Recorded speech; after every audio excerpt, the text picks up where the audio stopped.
ఈ మిథున రాశి వారికి ఈ వారంలో మొత్తం 5 గ్రహాలు అనుకూలంగా ఉన్నాయి. మంచి ఫలితాలను, లాభాలను ఈ వారంలో మీరు అందుకునేటువంటి పరిస్థితి కనిపిస్తుంది. జన్మరాశిలో గురు సంచారం వల్ల జన సంబంధాలు బాగా పెరుగుతాయి. ఆర్థికపరమైనటువంటి విషయాలు అవసరానికి అనుగుణంగా సర్దుబాటు జరుగుతుంది.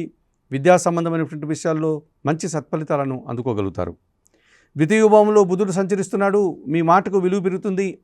సొంత వ్యాపారము అభివృద్ధి పథంలో ముందుకు సాగే విధానంగా ఉంటుంది.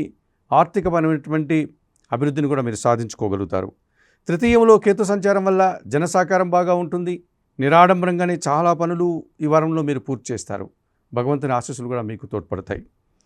వ్యయంలో శుక్ర సంచారం వల్ల మీ ఆలోచనలు చాలా వరకు కార్యరూపం దాలుస్తుంది.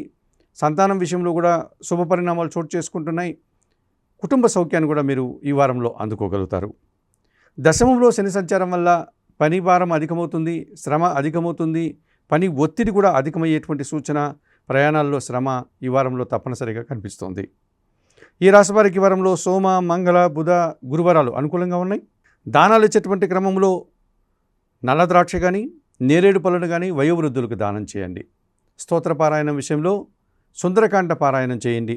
ఆలయ సందర్శన కార్యక్రమంలో భాగంగా ఆంజనేయ స్వామిని సందర్శించి నమస్కరించుకోవడం వల్ల మరింతగా మంచి ఫలితాలను అందుకోగలుగుతారు.